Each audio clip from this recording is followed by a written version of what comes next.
Good morning children. आज हम बात करने जा रहे हैं विलोम शब्द की।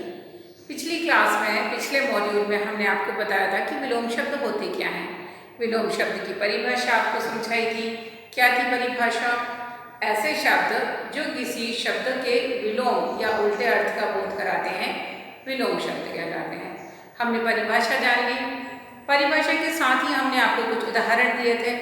उदाहरण में हमने लिख के दिया था व्यापार। व्यापार में लाभ हानि लगा रहता है। लाभ और हानि क्या हुआ? विलोम, यानी कि फायदा और नुकसान एक दूसरे का अपोजिट। उसके अलावा हमने लिखा था कि लाभ हानि के साथ में हमने और उदाहरण दिए थे कि वह एक धनी व्यक्ति है और यह निर्धन है। धनी और निर्धन यानी कि अमीर गरीब। इस प्रकार से कुछ और शब्दों की भी सूची दी थी। वो सारे शब्द ऐसे थे जो आपकी टेक्स्ट बुक में यानी कि आपके शब्द भंडार वाली जो हमने आपको वर्कशीट दी है उसमें नहीं है। इसीलिए उन शब्दों को लिखना, परिभाषा को लिखना बहुत ज़रूरी है। नोटबुक में, अपनी नोटबुक में ग्रामर का टॉपिक डालकर वहाँ पर शब्द भंडार डालिएगा, विलोम शब्द लिखिएगा, सबसे पहले परिभाषा लिखिएगा और उसके बाद उन उदाहरणों को लेखबद्ध कीजिएगा। फिर बढ़ते हैं अभ्यास की तरफ। अभ्यास में आपको क्या करना है? अभ्यास नंबर 1 डालना है, फिर रोमन नंबर 1 डालकर आपको प्रश्न लिखना है। जैसे आप कॉपी में अभी तक अभ्यास करते हैं, आप डालते Roman number 1, Roman number 2, Roman number 3 ऐसे करके हम विभिन्न अभ्यास करते हैं। तो यहाँ पर हमें अभ्यास के लिए पहला प्रश्न डाल के लिखना है, चित्र देखकर शब्द पहचानिए और उनके विलोम लिखिए। तो यहाँ पर विभिन्न प्रकार के चित्र आपको दिए गए हैं और आपसे कहा गया है कि इनके शब्द को पहचानना है। शब्द पहचान जाएंगे तो उस शब्द के विलोम शब्द को आपको लिखना है। चलिए शुरू करते हैं। यहाँ आप देख सकते हैं कि यह दृश्य किस समय का है। दोनों की तुलना करके देख सकते हैं। पक्षी आकाश में उड़ रहे हैं, यहाँ पर नहीं है, वहाँ सूर्य है, यहाँ चंद्रमा है, तारे हैं। तो सूर्य और चंद्रमा कब किस समय निकलते हैं, समय को दर्शा रहा है। तो आप बोल सकते हो दिन और रात बोल सकते हो। तो यहाँ हम क्या लिखेंगे? ये किसका दृश्य है? दिन, बीच में विलोम है इसलिए क्रॉस लगा दो, रात। तो यहाँ पर हमने दिन और रात दो शब्द बनाए। चलिए ठीक है। अब दिन और रात के बाद आगे बढ़ते हैं। यहाँ आपने देखो मैंने एक गुब्बारा बनाया है, बलून। तो गुब्बारा किससे बनाया है? एक छोटा है और यहाँ पर बहुत बड़ा है। हमने देखे बैलून यानी कि गुब्बारे के आकार कितने बड़े बड़े हो गए हैं। हॉट एयर बलून्स तक, यानी कि वो जो गर्म हवा का गुब्बारा जिसमें हम बैठ के घूमते हैं वो भी होता है गुब्बारा, एक प्रकार का गुब्बारा ही कहलाता है। तो यहाँ पर हम इसे क्या कह सकते हैं? छोटा बड़ा। क्योंकि आप स्टैंडर्ड में आ गए हो तो छोटा बड़ा शब्द आपके लिए बहुत सरल है। तो आप क्या बोल सकते हो? लघु और दीर्घ। लघु यानी बहुत छोटा और दीर्घ यानी बहुत बड़ा। तो ये छोटा और बड़ा के लिए ही प्रयुक्त शब्द हैं। छोटे को बोलते हैं लघु और दीर्घ यानी विशाल, बड़ा। ठीक है, तो हम ये शब्द का प्रयोग करेंगे, छोटा बड़ा नहीं लिखेंगे।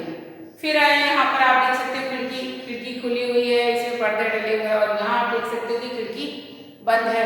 तो आप क्या बोल सकते हो? खुला। और यहाँ आप क्या लिखोगे? बंद। ठीक है, चित्र से आपको समझ आ रहा है कि ये खुली खिड़की का दृश्य और ये बंद खिड़की का है।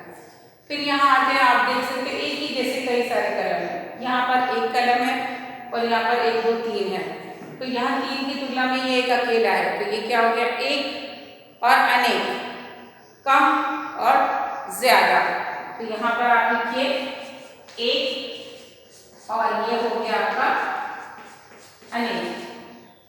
तो यहाँ आपने एक और अनेक को लिख लिया। अब यहाँ देखिए ये प्रसन्न बालक मुस्कुराता हुआ और ये दुखी बालक रोता हुआ।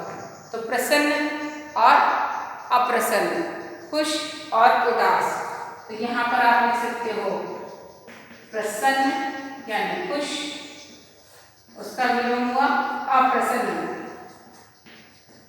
ठीक है, प्रसन्न का आपने अप्रसन्न लिखा। अगर चाहो तो आप खुश और दुखी भी लिख सकते हो। ठीक है, प्रसन्न अप्रसन्न, खुश और दुखी। यहाँ आ रहा है तो आप देख सकते हो कि ये क्या दिख रहा है आपको? अंडा, अंडाकार। यहाँ पर आपको दिख रहा है अंडा साबुत है पूरा और यहाँ पर आप देख रहे हो कि वो अंडे के टुकड़े हो गए हैं।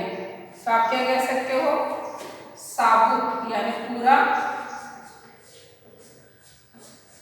ये साबुत है और ये टूटा, यानी कि ये टूटा हुआ है। साबुत यानी पूरा और टूटा यानी आधा। और टूटे हुए का मतलब बिखरा हुआ भी हो सकता है, उसमें ज्यादा टुकड़े भी हो सकते हैं, 2 से ज्यादा। तो इस प्रकार यहाँ पर हमने शब्दों के कुछ अर्थ देकर उनके विलोम लिख लिए। दिन का हमने बना लिया रात, लघु का हमने बनाया दीर्घ यानी छोटे का बड़ा, खुला का हमने बनाया बंद, एक का बनाया अनेक, प्रसन्न का बनाया अप्रसन्न, खुश का हमने लिखा दुख, दुखी, और यहाँ साबुत का टूटा यानी एक का हिस्सा, यहाँ के पूरा है और यहाँ टूटा हुआ है। तो इस प्रकार आपसे कुछ शब्दों के उदाहरण देकर हमने यहाँ अभ्यास करने को बोला है। आपको और भी शब्द याद करने हैं, आपसे किसी और प्रकार का चित्र देकर उनके विलोम पूछे जा सकते हैं। इसीलिए आपके पास जो शब्द सूची दी गई है उसमें जो विलोम शब्द दिए गए हैं उनको आपको वही प्रकार से अच्छे से लिखना भी है और याद भी करना है, साथ ही उनकी स्पेलिंग का भी ध्यान रखना है। इसी उम्मीद के साथ कि आप अभ्यास कर रहे हैं और ये सारे अभ्यासों को अपनी नोटबुक में लिखबद्ध कर रहे हैं। हम आपसे फिर मिलेंगे अगले अभ्यास के साथ। तब तक के लिए अपना ध्यान रखिए और स्टडी करते रहिए। Take care, bye.